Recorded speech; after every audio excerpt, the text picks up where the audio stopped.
Muy buenos días, pues hoy me tocaba lo de la pregunta clínica.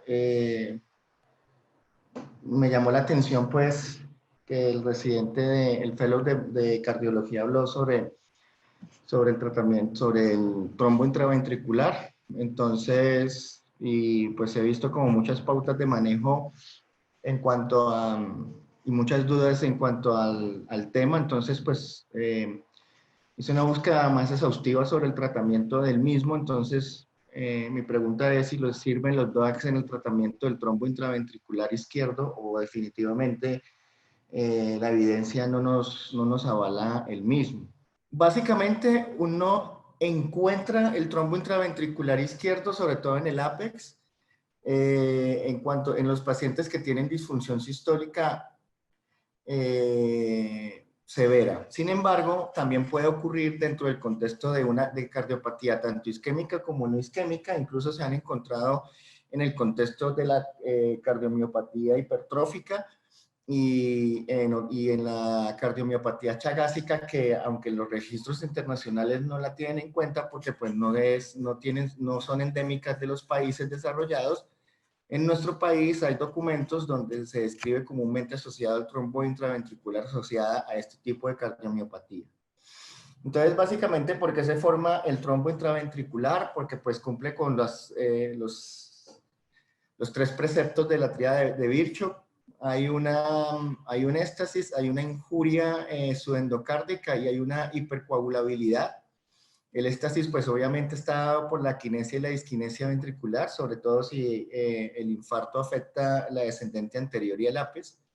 Hay un fenómeno inflamatorio, pues además de que la enfermedad coronaria y toda la carga, todos los pacientes que tienen alta carga de riesgo cardiovascular están inflamados. Obviamente la necrosis y el daño celular secundario de la isquemia pues dan unos cambios inflamatorios, y la hipercoagulabilidad manifiesta durante el evento coronario agudo.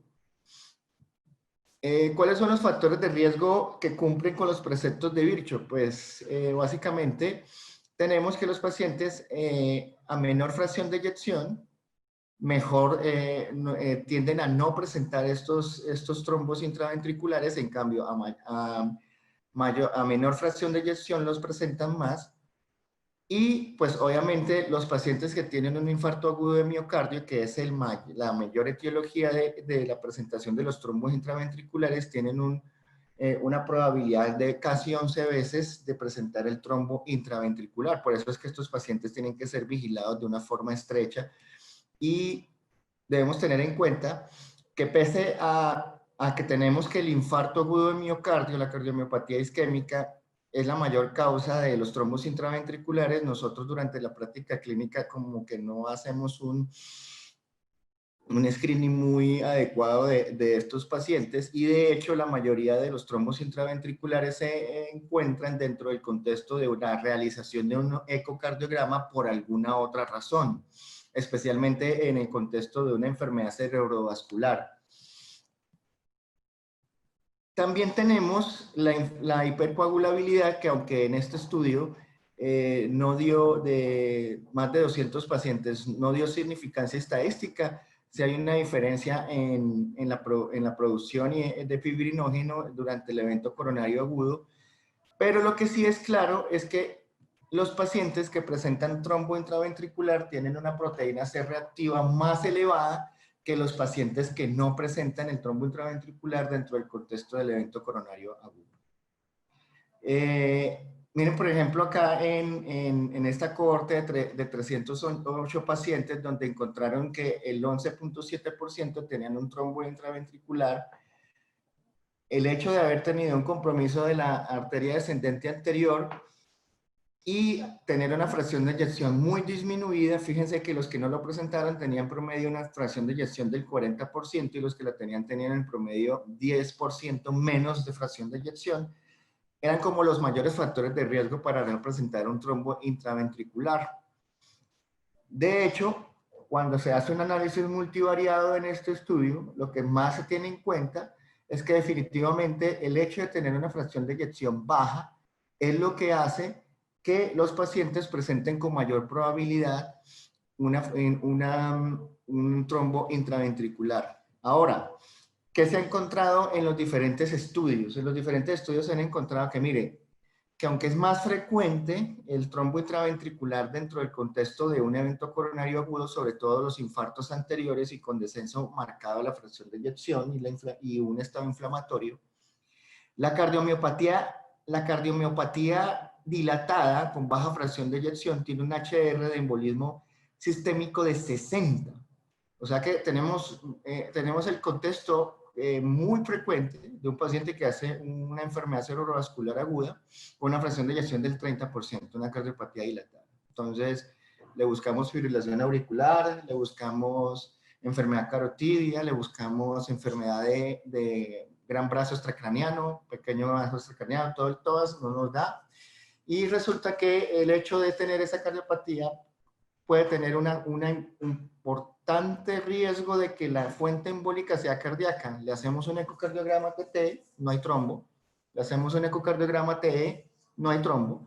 Y ese paciente queda con aspirina y se va para la casa. Resulta que también dentro del contexto del trombo intraventricular, el hecho de haber tenido un evento cerebrovascular previo le da 7 veces el riesgo de volverlo a presentar.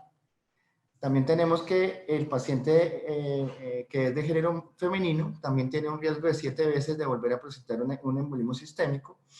Y pues obviamente por cada punto de disminución de el hecho de que sea el área sea mayor, le confiere un riesgo por cada centímetro cuadrado de 1.15 veces más grande de tener un embolismo sistémico. Entonces, pues obviamente eso es muy importante. La epidemiología ha cambiado porque antes de que los pacientes con infarto agudo de miocardio tuvieran el acceso a la intervención coronaria percutánea con colocación de stent, pues obviamente era muy frecuente, tan alto como casi el 40% de los pacientes, pero hoy en día, digamos que eso ha bajado, pero cuando ustedes miran bien la gráfica, resulta que los estudios que más detectan, y eso es un mensaje, uno de los mensajes que voy a dejar de la charla, además de si sirven o no los DOAC, es que si solamente se hace un eco transtorácico, tenemos una prevalencia, una incidencia, perdón, de esos trombos, que puede ser tan baja como el 4%, pero que cuando el screening en los diferentes estudios se ha hecho con resonancia magnética, este llega a ser tan alto como el 26%. Entonces acá estamos teniendo un problema del cual vamos a desarrollar más adelante. Pero pues evidentemente la frecuencia del trombo intraventricular ha bajado después de, obviamente, la instauración de la reperfusión coronaria rápida. Por eso es que al analizar estos estudios anteriores, se dice que la incidencia antes de la PCI era del 33%. Miren que el número de pacientes era bajo de esos estudios y ahora está por el orden del 10%. Sin embargo, la prevalencia global, dependiendo de los estudios y los metaanálisis que uno evalúe, puede estar entre el 0.2% y el 2.7% de prevalencia del trombo intraventricular, incluyendo todas las etiologías que nosotros tengamos a mano. En esta revisión reciente del 2020, de una cohorte de las más grandes que se han reunido, y cuando hablamos grande estamos hablando de un poco más de cerca de 200 pacientes, tenemos que la enfermedad coronaria es la mayor causa del trombo intraventricular, seguido por la cardiomiopatía dilatada, la cardiomiopatía hipertrófica, la miocarditis, la cardiomiopatía por Takotsubo, y pues obviamente otro tipo de cardiomiopatías. Acá no está el Chagas, pero pues la prevalencia nuestra de Chagas es mucho más elevada. ¿Cuál es el problema? El problema es que esta enfermedad tiende a ser embolismo sistémico. Vuelvo otra vez a lo mismo, antes de la PCI era mucho más frecuente este embolismo sistémico, pero digamos que cuando se analizan los diferentes estudios, este embolismo sistémico, pues obviamente puede ser tan alto como el 5.5% cuando antes era del 22.3%. O sea, si yo tengo un trombo intraventricular, tengo una probabilidad muy alta de tener un embolismo sistémico. Y aunque pues obviamente tenemos la fibrilación auricular como reina de las causas de embolia sistémica, no es despreciable el trombo intraventricular y sobre todo el problema del diagnóstico que nosotros tenemos con él. ¿Cuál es el problema también? El problema es que estos pacientes que tienen un trombo intraventricular dentro del contexto que es el que más se ha estudiado del síndrome coronario agudo, tienen mayor presencia de eventos cardiovasculares mayores, mayor mortalidad, obviamente tiene mayores complicaciones embólicas, pero también por el hecho de necesitar ser tratados, sobre todo con doble o triple terapia. Si se da en el contexto de un evento coronario agudo, se van a dar unos eventos de sangrado mucho mayores. Entonces, acá también en esta gráfica vemos cómo la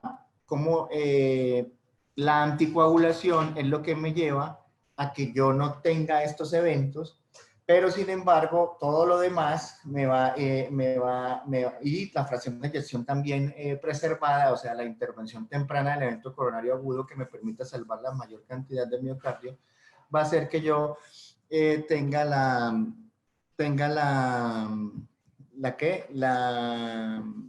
probabilidad de no presentar estos eventos. Entonces, pues ese es el problema.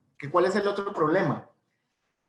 Que la ecocardiografía, por ser la más asequible y el elemento diagnóstico más barato, es la más empleada, pero resulta que la sensibilidad de la ecocardiografía transtorácica solamente llega al 35%. Todos los medios diagnósticos que yo quiero utilizar, todos son muy específicos. Si está el trombo, está el trombo. Y si no está el trombo, pues no está el trombo. Entonces, pues, y si no está el trombo, tenemos una sensibilidad realmente muy baja. Y, curiosamente, en este contexto, es mucho mejor el ecocardiograma transtorácico porque está más cercano al APES cuando se realiza que el transesofágico. El transesofágico es más inferior en los diferentes estudios. Aquí traigo esta tabla de los diagnósticos, pero pues obviamente el mensaje es que la ecocardiografía convencional desafortunadamente no es suficiente para yo determinar en los diferentes escenarios si ese paciente definitivamente tiene o no tiene trombo intraventricular. Y la prueba diagnóstica, que por ser costosa y desafortunadamente poco asequible, más eficiente, es la resonancia magnética cardíaca contrastada, que esta puede tener una sensibilidad de hasta el 88% y una especificidad del 100%. Entonces estamos ante también un problema de diagnóstico y debemos sensibilizarnos a qué paciente es el que debemos pedirle esta resonancia para saber definitivamente si su evento cerebrovascular o su evento de isquemia arterial aguda de miembros inferiores o superiores o cualquier otro evento de órgano embólico sea producto de una cardioembolia por un trombo, por la presencia de un trombo intraventricular. Y es que pues obviamente cuando yo lo tengo en un ecocardiograma transtorácico y tengo esa imagen que se expresa ahí en la gráfica, donde muy clara en el APES, hiperecogénica, pues obviamente tengo hecho el diagnóstico. Pero también tenemos, por ejemplo, que en esta ecocardiografía del lado izquierdo, la gráfica A, una ecocardiografía transtorácica convencional, yo no vi nada, pero cuando yo hago una ecocardiografía contrastada que me da mayor sensibilidad, miren que aquí ya aparece un halo hipoecogénico en el APES y obviamente esto es indicativo de la presencia de un trombo intraventricular. Fíjense, por ejemplo, acá la correlación que hay entre la imagen de ecocardiografía y la resonancia. En la resonancia normalmente, cuando uno la realiza, sobre todo cuando hay contraste, hay realce tanto en T1 como en T2 cuando ese trombo es agudo. Cuando ese trombo es crónico, ya no hace realce. Pero fíjense la correlación. Pero hay algo más importante todavía o peor. Acá hay una resonancia magnética sin contraste. Fíjense que uno no ve nada. Y cuando se le realiza contraste aparece la presencia del trombo intraventricular. Entonces estamos ante un contexto del típico paciente que tiene una fracción de eyección baja, le hacemos todos los estudios, hizo una ACV, no se le encuentra nada y se va a la casa con aspirina y resulta que posiblemente sea un paciente que tenga un trombo intraventricular. Entonces, por eso es que hay varias estrategias. Normalmente cuando un paciente tiene un infarto agudo de miocardio, lo que se hace es, pues mire, Se le hace un eco apenas llega y un eco 3 días después de la revascularización y se va para la casa. Resulta que los diferentes estudios, aunque aquí está pues obviamente un esquema de este artículo de JAMA, pero muy probablemente si usted tiene un paciente que después del infarto agudo de miocardio quedó con una fracción de eyección muy comprometida, la mejor conducta sería hacerle una ecocardiografía seriada y que sería más o menos por ahí de los 15 días, luego el mes, luego los 3 meses para mirar si definitivamente hay presencia o no hay presencia de trombo intraventricular y si durante el manejo de su evento coronario y de su terapia médica, dentro de ese lapso de tiempo, sobre todo dentro del primer mes, ese paciente hizo un embolismo y usted le hace un nuevo eco y no le encuentra el trombo intraventricular, muy probablemente usted necesitaría hacerle una resonancia para confirmar definitivamente si lo tiene o no. Por eso es que acá dicen que definitivamente el primer abordaje diagnóstico sería un ecocardiograma transtorácico, pero si hay una visualización adecuada del APES, hay un puntaje que utilizan los ecocardiografistas que dicen que el puntaje de diskinesia-kinesia mayor a 5 es indicativo de que hay un compromiso muy grande del APES, entonces pues si este es mucho menor de 5, pues obviamente usted dice, bueno, yo no requiero más test para buscarle, pero si definitivamente no logré visualizar el APES, o sea, el ecocardiografista, como lo dijo el doctor Santiago Giraldo en su exposición, definitivamente no logré el APES apreciarlo, necesitaría pues obviamente por costo-efectividad un ecocardiograma contrastado, que me aumenta la sensibilidad hasta el 60%, pero si definitivamente ese ecocardiograma no me lo muestra y la sospecha persiste, pues yo le hago la resonancia, o si la tengo más disponible. Y si definitivamente no tengo un trombo intraventricular, pues le hago al mes y a los 3 meses un nuevo eco con este índice de diskinesia-kinesia. Y si definitivamente ese índice me da positivo, vuelvo otra vez a la parte anterior de la gráfica. Y si documento obviamente el trombo intraventricular, pues obviamente se va a iniciar triple terapia, dependiendo del equilibrio, obviamente, riesgo-beneficio entre sangrado y la probabilidad de embolismo, con protección gástrica y obviamente repetir el ecocardiograma cada 3 a 6 meses para mirar cómo va ese trombo. ¿Qué es lo que dicen las guías? Las guías con respecto a los trombos intraventriculares ya son un poco viejas, pero lo que ellos dicen es básicamente, sobre todo la del ACCP, que los pacientes que se le documenta un infarto agudo de miocardio, sobre todo si es anterior y de la descendente anterior y tiene un trombo, recomiendan una triple terapia por un mes.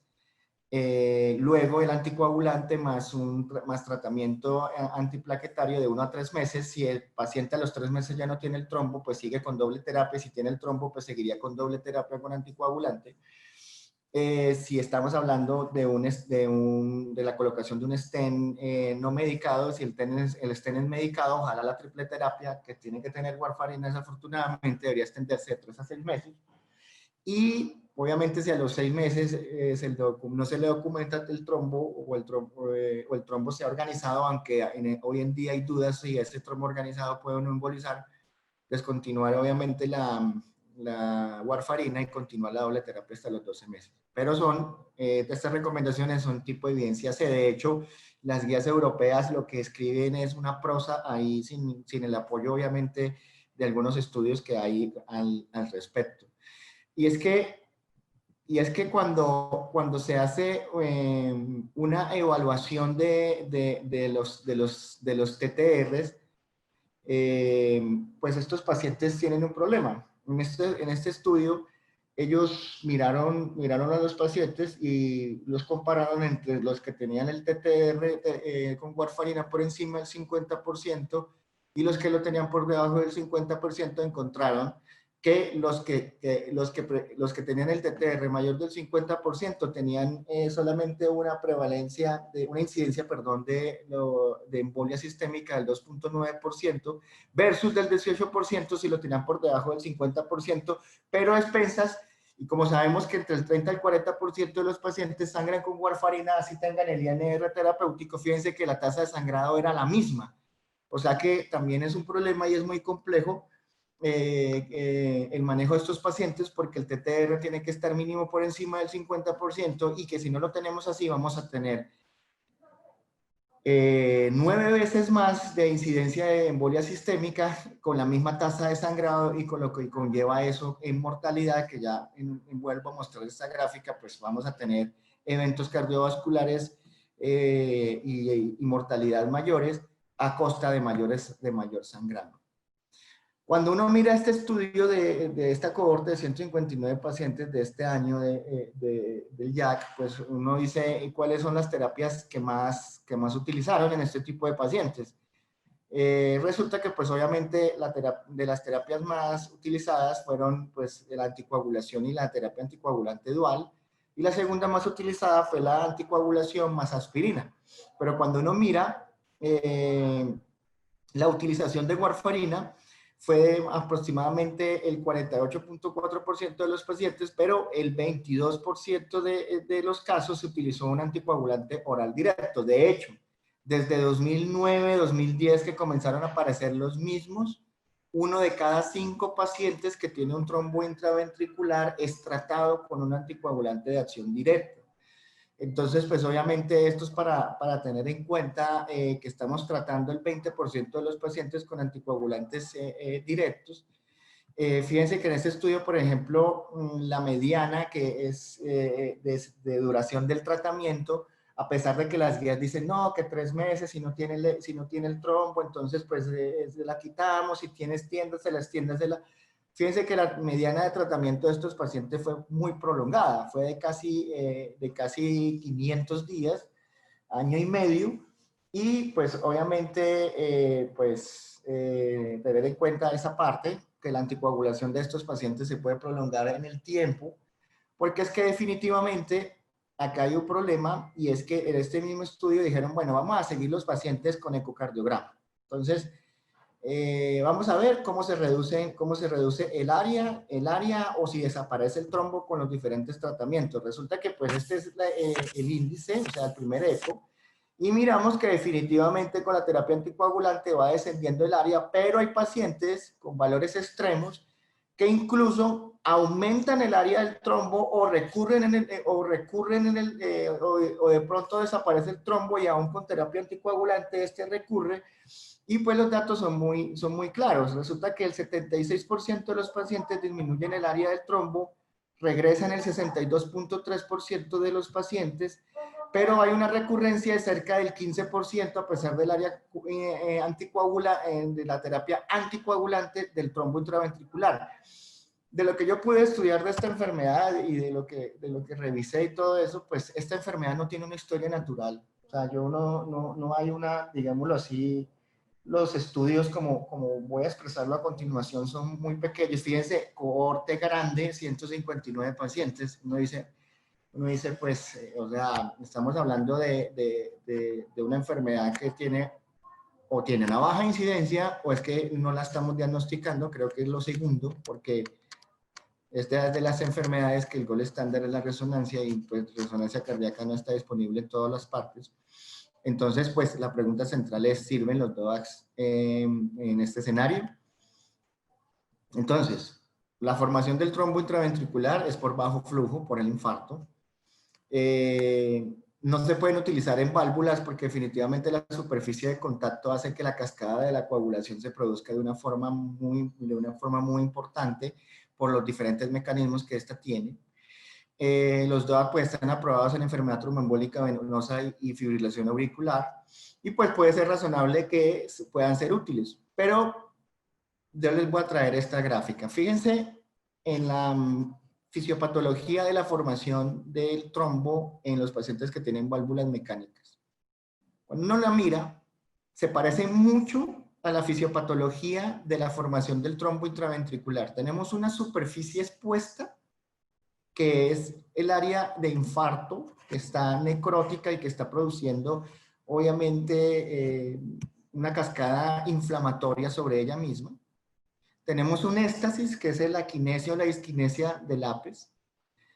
Y tenemos, obviamente, una hipercoagulabilidad, porque sencillamente el paciente que sufre un evento coronario agudo tiene subyacentemente una patología o una carga de riesgo cardiovascular que hace que tenga un estado hipercoagulable, y pues obviamente pues tengo ese problema. Y resulta que en este artículo que salió ya en 2016 sobre la trombosis en válvulas protésicas, ellos se preguntaron que por qué falló el dabigatran en el estudio que intentaron hacer. Pues es muy sencillo, porque de acuerdo a la fisiopatología anteriormente expuesta, que se parece mucho a la fisiopatología de la formación del trombo intraventricular, sobre todo en el contexto de un evento coronario agudo, que es el más frecuente, hasta el 80% de los casos, resulta que la producción de trombina es muy exagerada en los pacientes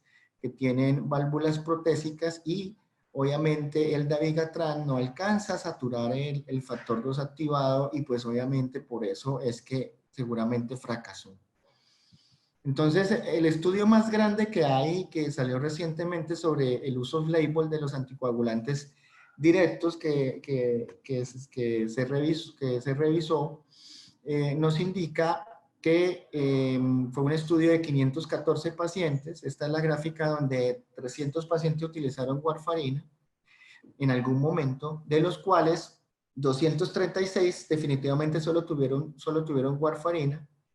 64 pacientes tuvieron un cambio de terapia, ya sea que los cambiaron de DOAC a warfarina o de warfarina a DOAC, y 121 pacientes solo estuvieron durante el estudio con DOAC. Esto fue un estudio retrospectivo, sin embargo, le hicieron seguimiento telefónico a los pacientes. Es el estudio más consistente, el de mayor tamaño de muestra que hay hasta el momento, y obviamente de los DOA que utilizaron, pues 185 utilizaron algún DOA, 141 apixaban, 46 rivaroxaban y 9 dabigatran. Entonces, ¿ellos qué encontraron en estos desenlaces? El seguimiento, como les dije, fue más o menos largo. Y aquí es donde vamos a mirar.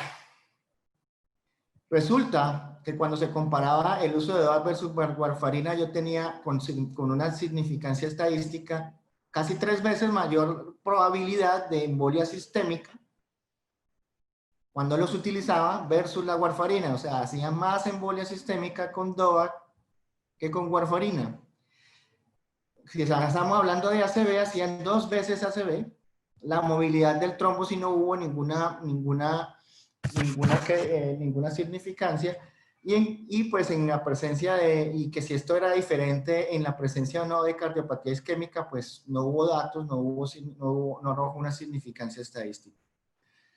Aquí hay otro dato muy interesante también del estudio que se confirma obviamente también en los estudios que les voy a mencionar más adelante, y es que como este estudio hizo un seguimiento largo, fíjense que hasta llegaron a los 2000 días en el estudio retrospectivo, o por lo menos lograron documentar ese seguimiento, la efectividad de los DOAC y la warfarina era consistente hasta más o menos el día 250. Fíjense las curvas que no se separan hasta el día 250.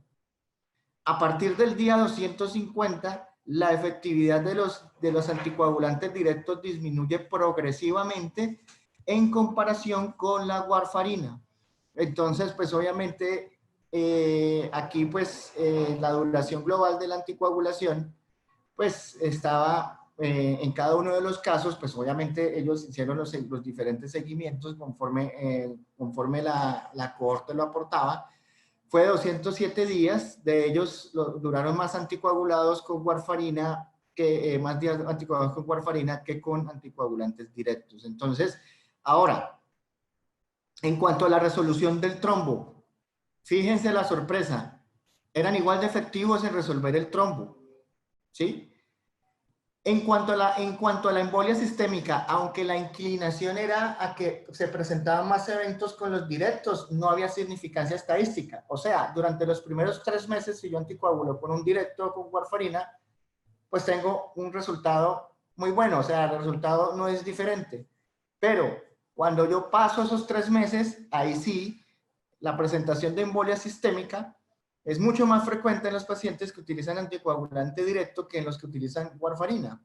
No hubo diferencia en la mortalidad Y pues obviamente el estudio tiene un problema y es que solamente se siguió con ecocardiografía el 70% de los pacientes, de los cuales obviamente la mayoría tuvieron resolución del trombo.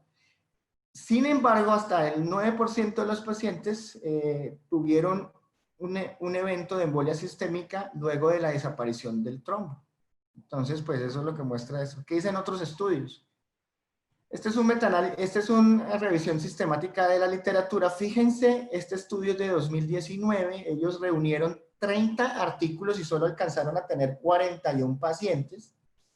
O sea que definitivamente, si uno mira la literatura, la mayoría de los reportes de caso o de los estudios que logran reunir X cantidad de pacientes te van a decir lo mismo. Son buenos, son una posibilidad buena, y cuando uno va y mira el detalle, el seguimiento era poquito. Fíjense los días en que eran seguidos. Obviamente, pues, cuando uno mira estos estudios, pues ellos encuentran que con un anticoagulante directo, el trombo resuelve entre un 80 y el 100% de las ocasiones. O sea, si uno solamente se va al endpoint de la resolución del trombo con un anticoagulante directo, es igual de efectivo que la warfarina. El estudio anterior lo expresó. Entonces, pues, bueno, uno queda contento con eso. Fíjense acá, por ejemplo, la efectividad de los mismos. El apixaban fue un poco más efectivo que el nevaroxaban y que el Abigatran, pero pues obviamente pues son estudios. Miren, fíjense que la muestra eran 41 pacientes. Hay otro estudio que evaluó en retrospectivo, otro estudio que incluyó 99 pacientes. Ellos encontraron que había 4 veces más sangrado en los pacientes con warfarina que con DOACs, que si usted seguía con ecocardiografía estos pacientes, pues la resolución del trombo era muy similar e incluso la efectividad también. Entonces este estudio dijo, razonablemente, yo puedo utilizar los anticoagulantes directos en paciente con trombo intraventricular. Todo artículo que usted encuentre le va a decir lo mismo. Yo encontré por lo menos unos 20 estudios, aquí les traigo otro, este incluyó 52 pacientes, la misma conclusión, seguimientos cortos, resolución del trombo. Muchos de estos estudios son de una metodología muy inadecuada, son reportes de caso, no se sabe cómo hicieron el seguimiento de muchos de estos estudios por disponibilidad lo hicieron solamente con ecocardiografía transtorácica, cuando ya les expresé que el gol estándar muy posiblemente es la resonancia magnética, no posiblemente no, es la resonancia magnética con contraste. Y si yo de pronto no tengo el recurso, al menos hacer un ecocardiograma transtorácico contrastado. Este otro estudio de este año dice lo mismo. Hicieron una meta sumaria de reporte de casos sin ningún cálculo estadístico. Este estudio tenía 60 pacientes. Y pues llega este estudio que está todavía para preaprobación, que va a ser publicado pronto en el American Journal of Medicine, que hicieron una revisión sistemática de la literatura porque tan escasa es la evidencia y de tan baja calidad que ni siquiera pudieron hacer un metaanálisis, porque cada vez que yo hago una revisión sistemática, el fin es llegar a un metaanálisis.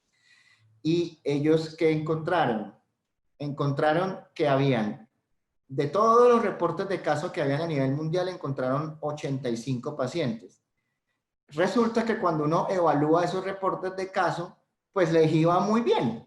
Sí, mire la embolia sistémica era escasa. De hecho, con el que más la encontraban era con dabigatran. El sangrado también era más bajo comparado con warfarina. Estos son reportes de caso, les iba muy bien, seguimientos cortos, etc. Cuando analizaron los estudios, ellos encontraron 11 estudios retrospectivos, de los cuales solo 3 tenían, digamos así, algún rigor metodológico aceptable como para ser considerado. O sea, ellos reunieron 1.168 pacientes en esos estudios, de los cuales 1.083 recibieron warfarina. O sea, tengan en cuenta cuántos recibieron directos, muy pocos. Y cuando hicieron una evaluación global, teniendo en cuenta el estudio que les mostré, el más grande que ellos dijeron, 2 de esos estudios que tenían 214 y 140 pacientes, mostraron igual efectividad, y decían que eran igual de efectivos a menor sangrado los DOAC versus los directos, pero este estudio jalona todo y dice, mire, cuando nosotros hacemos un cálculo observacional de todos estos estudios, porque obviamente no se pudo hacer un metaanálisis, ellos dijeron, los DOAC tienen el doble de incremento de embolia sistémica, ¿sí? Aunque con DOAC del 83 al 100% tuvieron resolución del trombo, 3.5% de estos de los casos murieron, 5.9% presentaron embolia sistémica y 3.5% sangraron. O sea, si uno hace un análisis de la literatura, digámoslo así, muy ligero, pues la mayoría de los estudios te van a decir, claro, los labels sirven, pero cuando uno tiene en cuenta esta revisión de la literatura, que no lograron hacerle metaanálisis por la calidad de los estudios, ellos encuentran definitivamente que la literatura es confusa, que la mayoría de estudios, de casos y algunos retrospectivos apoyan en la instauración de los directos, pero al salir este estudio de 514 pacientes y al hacer un análisis a fondo del seguimiento, estrategia de seguimiento, ellos definitivamente concluyen que no recomiendan los anticoagulantes directos en este contexto.